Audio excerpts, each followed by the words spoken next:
ये मृत्युलोक और ये बैकुंठ। इसको 3 लोग बोल देते हैं, वैसे 14 लोग बोला गया है इसके अंदर। ये है मृत्युलोक, 7 लोग इसके नीचे हैं। ये लिखा है अतल, वितल, सुतुल, तलातल, महातल, रसातल और पाताल। अतल में बालासुर दानव का लोक है, ठीक है। और वितल में हटकेश्वर महादेव का स्थान है। स्तूल में बलि राजा का स्थान है। तलातल में मायासुर का स्थान है।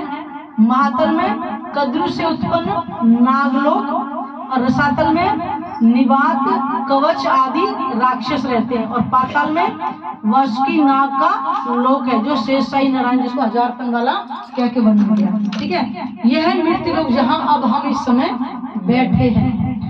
और इसके ऊपर है 6 लोक, भुवरलोक, यह है स्वर्लोक, यह मेहरलोक, यह है जनलोक, यह है तपलोक। और उसके ऊपर है बैकुंठ, जिसको त्रिदेवों का स्थान है। बैकुंठपुरी बोलते हैं इसको। कैलाश क्या बोलते हैं, विष्णुपुरी, ब्रह्मापुरी और कैलाशपुरी, ठीक है। ये तीनों का स्थान है। ये यहाँ तक 14 लोक का ब्रह्मांड, इस पर ज्योति स्वरूप आदि नारायण यहाँ तक जहाँ से खेल की शुरुआत हुई है। सबसे पहले आए मोह सागर में, इसको क्षर पुरुष कहा गया है। गीता निकालना इसमें, गीता अध्याय 15वां और श्लोक नंबर लिखा लो 16वां और 17वां।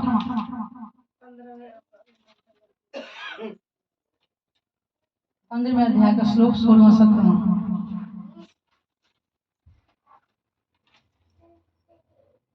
निकालो ये कौन सा श्लोक है, और निकालो 15 में 16वां होगा।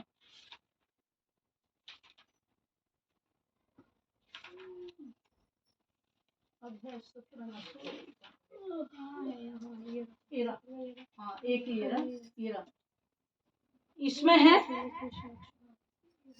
3 पुरुषों का विवरण है, क्षर, अक्षर और उत्तम पुरुष। 2 श्लोकों का मिलाकर के बनेगा। जो सबसे है क्षर पुरुष, जिसको बोला गया है आदि नारायण। क्षर का मतलब ये बन के मिट जाए। जब सबसे पहले मोह सागर, इसको मोह सागर का ब्रह्मांड भी कहा जाता है। मोह सागर का मतलब वो पानी नहीं है, यहाँ सबको एक दूसरे से मोह होता था। तो सबसे पहले जो मोह सागर में आदि नारायण आए, और ये भागवत पुराण के अंदर है, अगली बार आएंगे तो भागवत पुराण लेकर के आएंगे। उसमें लिखा हुआ है कि आदि नारायण जब कमल की नाभि से उत्पन्न हुए तो उन्होंने देखा कि मैं तो अकेला हूँ, कोई नजर ही नहीं आ रहा कुछ भी वहां पर। तो उन्होंने संकल्प लिया एको अस्मि बहुश्याम।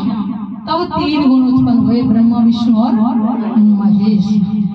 ये क्षर पुरुष आदि नारायण का यज्ञ मोह तत्व को। अब देखो इसमें 4 तरह की परलय का वर्णन भी लिखा रखा है। नित्य परलय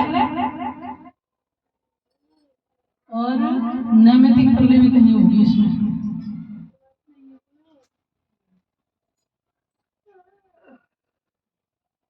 इसमें दिखा नहीं रखा है, दूसरा नक्शा है। वैसे भी जो ये 14 लोक का ब्रह्मांड है, इसके अंदर 4 तरह की परलय है। नित्य परलय जैसे 24 घंटे मृत्यु लोक में चलती रहती है, वो ये नित्य दिखा रखा है। नित्य का मतलब है 24 घंटे किसी का जन्म हो रहा हो, इस समय भी किसी का मरण भी हो रहा हो, इसको कहते हैं नित्य परलय।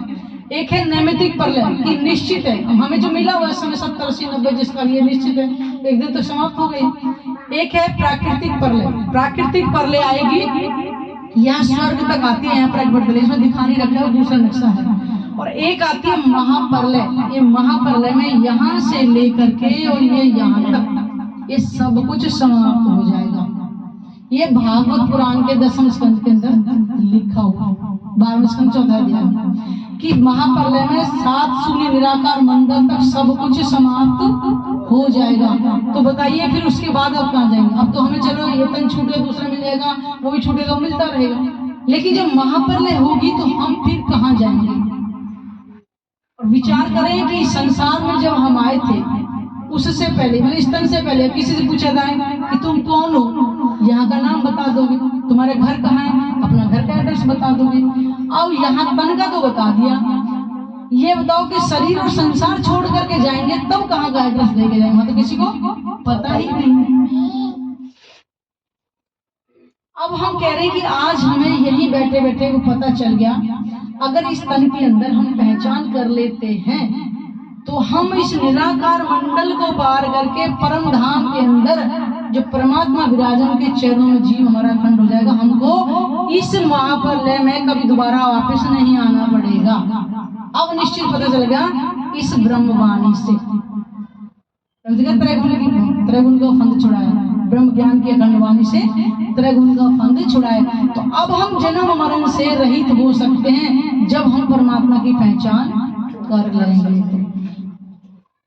यह है वास्तविकता जिसमें हम बैठे हुए हैं। इससे अब जब जन्म 4 तरह के परलय का बताया था, हम यहाँ की वैकुंठ की प्राप्ति, लेकिन वैकुंठ की प्राप्ति में करके हम यहाँ का जो सुख भोग करके वापिस से हमें फिर से यही आना पड़ेगा और ये चक्र भी हमारा चलता ही रहेगा।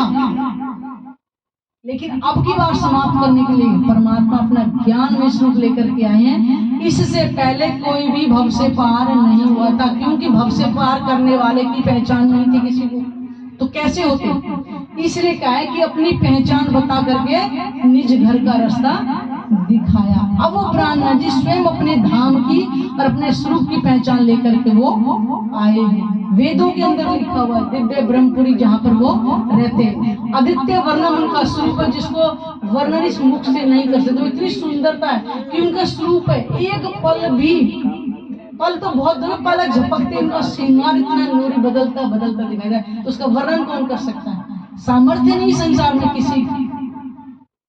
इसलिए युगों युगों से मैंने अपनी पहचान बता दी और इस 28वें कलयुग में आने का समय भी दे रखा था और जगह भी दे रखी थी कि अपना नूरी झंडा कहाँ, पद्मापुरी धाम पन्ना जी में वो अपना डेरा लगाएंगे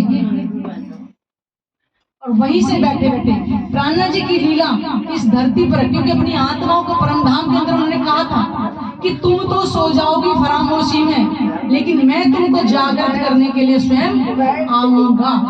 और वो स्वयं आए हमें जागृत करने के लिए, क्योंकि हमारी जो माया की जो हमारी चाहना थी ना वो पूरी नहीं हुई थी, इसलिए हमने उनको पहचाना नहीं था। लेकिन अब परमात्मा को पता है कि हमारे तन की कितनी आयु बची होगी, तो उन्होंने हमें पहचान इस तन में आकर के दी, अपनी पहचान बता करके निज घर का रास्ता दिखाया कि तुम यहाँ रहने वाली नहीं।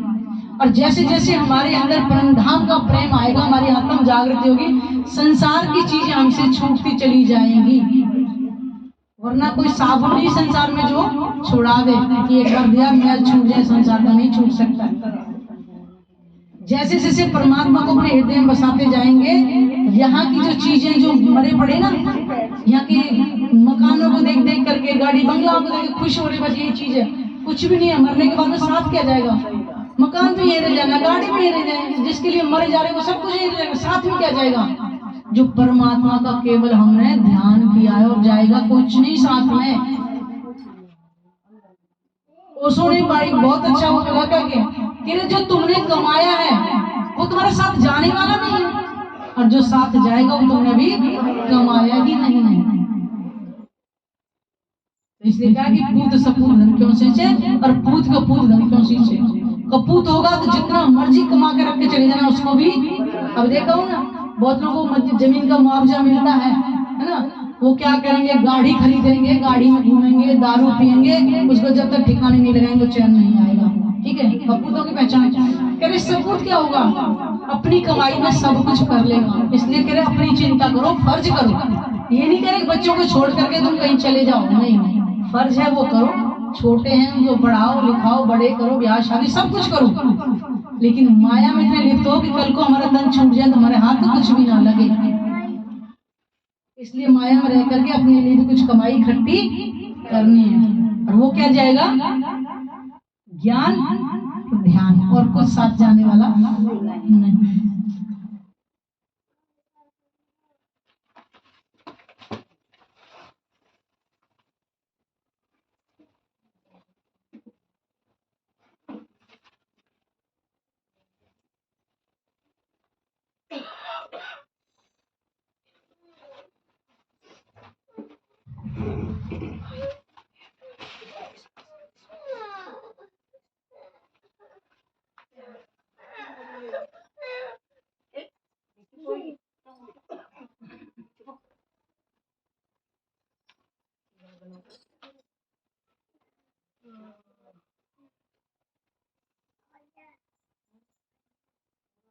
अभी बताया था कि परमात्मा के 7 अंग है अक्षर ब्रह्म, जिसको हम बोलते हैं।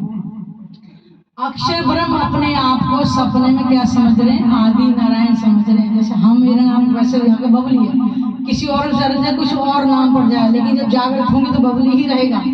ऐसे अक्षर ब्रह्म अपने आप को आदि नारायण समझ रहे हैं। सपने तो देख रहे हैं, जब खड़े होंगे सपना समाप्त हो जाएगा, ना आदि नारायण बचेंगे, ना 14 लोक का ब्रह्मांड बचेगा जिसको हम देख रहे हैं।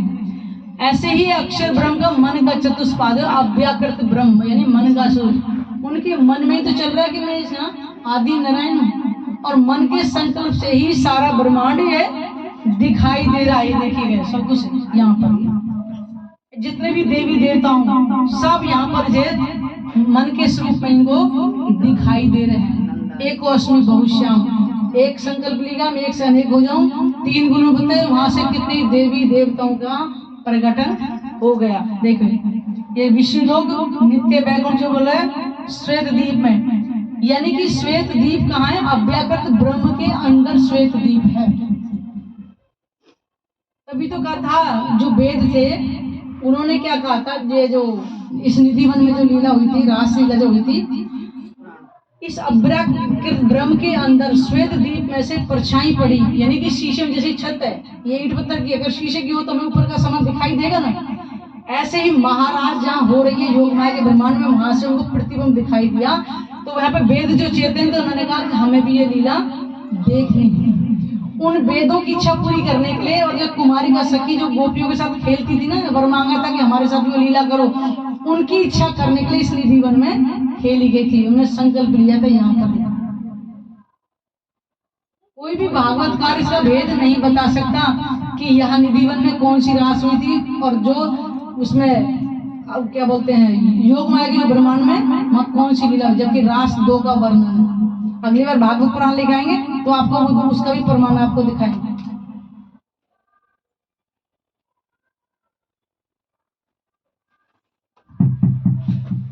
ये रहा,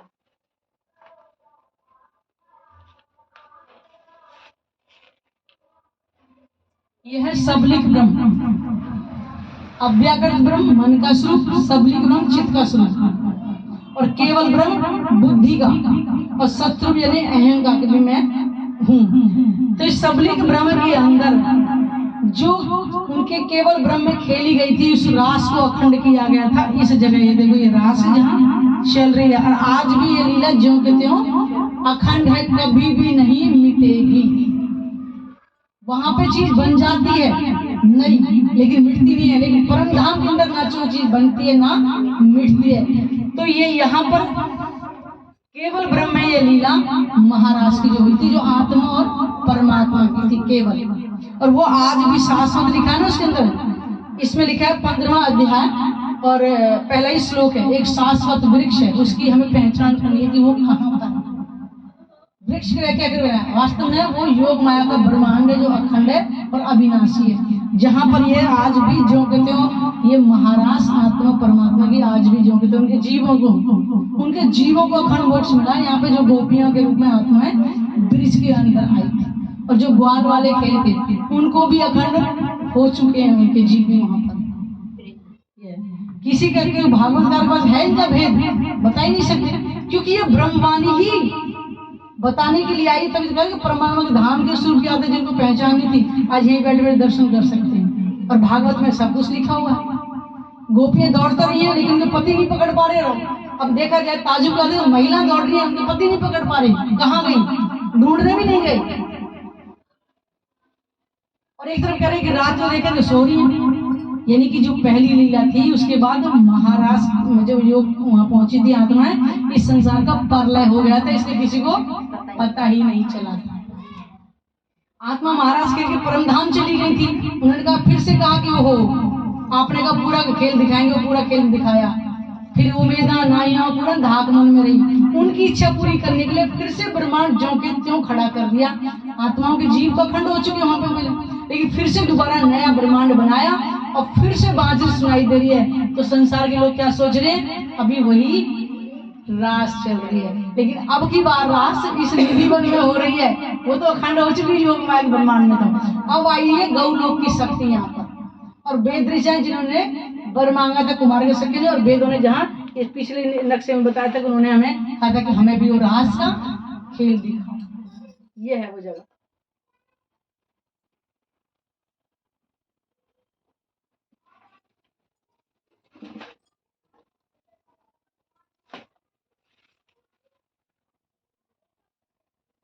अब आएगा ये जो संसार 8 बहिष्तों में बटेगा। आज बनाए कि संसार के समस्त जीव जो जैसी, अब जैसे मान लो जो पढ़ाई जैसी करेगा उसको वैसी तो इनाम मिलता है ना। इस संसार के अंदर जो जैसी भक्ति करेगा उसको फल वैसे ही मिलेगा। अगर आत्मा का संग करके जो जीव अपने आप को आत्मा का भाव लेकर के ही प्रेम लक्षण भक्ति करेगा उसको सबसे पहली बहिष्त मिलेगी। हाँ, पहली बहिष्ती है। सबसे पहली बहिष्त मिलेगी जो आत्माओं जिनके अंदर लीला देख रही है, जीव जो देख रहा है, क्योंकि उनके जो जीव के जो विकार है ना वो यहाँ रहते रहते समाप्त हो जाएंगे। बिल्कुल आत्मा का भाव लेंगे वो जीव, उनके अंदर कोई ईर्ष्या कोई द्वेष नहीं रहेगा। अपने आप को जो परमात्मा को अपने हृदय में बसाएंगे तो उनके विकार सारे ही समाप्त हो जाएंगे। इसलिए उनके जीव पहली वैष्णव में बनेंगे, हूबहू आत्माओं का स्वरूप धारण करेंगे। जो आज हम देख रहे हैं ना, अब ना जाने इस झुंड में कौन सुहागिन हो, आज किसी के माथे पर तो नहीं लिखा है, लेकिन प्रेम लक्षण भक्ति करने का सबको अधिकार है। जो आत्माओं का स्वरूप धारण करके प्रेम लक्षण भक्ति करेगा उसका जीव सबसे पहली वैष्णव का अधिकारी बनेगा, सबसे अव्वल की जो होगी। और जिन्होंने वर मांगा था, जिनकी इस जीवन में जो लीला देखी, वो आएंगे दूसरी वैष्णव की अधिकारी बनेंगी। वो आत्मा वो जो ईश्वर सृष्टि जो जीव होंगे। आज अभी किसी को पता ही नहीं इस लीला के बारे में कि संसार में क्या लीला चल रही है, कहाँ कैसे मिलेगी। और तीसरी वैष्णव जो मोहम्मद साहब को जो मानते थे, मोहम्मद मुस्लिम नहीं थे, मोहम्मद थे यहूदी, और यहूदी हिंदू हुआ करते थे। वो मुसलमानों का कुरान ला करके उनको लोगों ने सबने मुसलमान कहना शुरू कर दिया, वास्तव में वो यहूदी थे। मोहम्मद का मतलब महिमावान। महिमावान क्यों कहा कि आज तक कोई परमात्मा को देखा नहीं किसी ने, केवल एक मोहम्मद साहब के अलावा किसी ने नहीं देखा। देखा भी करे इतनी दूरी थी जितनी हम एक तीर चलाते हैं ना, इतनी दूर से उन्होंने दर्शन किया था। परम धाम के अंदर उनकी रूह ने जा करके लोगों ने उनको मुसलमान कह दिया। और वो ये कट्टरपंथी के कारण कहोगे तो लड़ाई झगड़े होने वाली बात है, इसलिए कह रहे रहने दो, जो परमात्मा अपने आप इसका न्याय करेगा तो सबको पता चल जाएगी। तो तीसरी वैष्णव मोहम्मद साहब पर जो यकीन लाए थे उस समय, वो तीसरी वैष्णवी बन चुकी है। ये पहली और दूसरी नहीं बनी अभी, क्योंकि अभी आत्माओं की और ईश्वर सृष्टि की लीला भी चल रही है। ये 2 वैष्णव अभी नहीं बनी है, तीसरी बन चुकी है। मोहम्मद साहब पर जो यकीन लाए थे उनकी वैष्णव जो अखंड हो चुकी है। चौथी में जिन जो ब्रिज की लीला में जिन्होंने लीला करी थी जिन जीवों ने, वो भी अखंड हो चुके हैं। और चौथी वैष्णव महाराष्ट्र के लोग में। 5वीं में ब्रिज की लीला अखंड हो चुकी है जिन्होंने गोपियों के रूप में लीला करी थी। 6ठी में देवी देवता जो पैगंबर बन करके आए थे, उन्होंने संदेश दिया था कि परमात्मा है लेकिन देखा नहीं था, उनके जीव भी अखंड हो चुके 6ठी वैष्णवी। और 7वीं में देवी देवता आएंगे और 8वीं में आएगा कूड़ा और कचरा, सारा हो जाएगा सब 8 वैष्णवी। यानी कि बीच की 4 बन चुकी है, 2 ऊपर की और 2 नीचे की अभी रहनी है, क्योंकि सबका खेल अब चल रहा। ये संसार ऐसे 8 वैष्णव बनेगा। अगर हमें 8वीं में जाना है, उसमें पहली वैष्णव, तो हमें भी प्रेम लक्षणा भक्ति करनी ही पड़ेगी। हूबहू आत्माओं का स्वरूप मिलेगा वहां में। ये नहीं मिलेंगे 5 तत्व के शरीर नहीं मिलेंगे, आत्माओं का लेवल मिलेगा। बोलो श्री प्राणनाथ प्यारे की, सतगुरु महाराज की।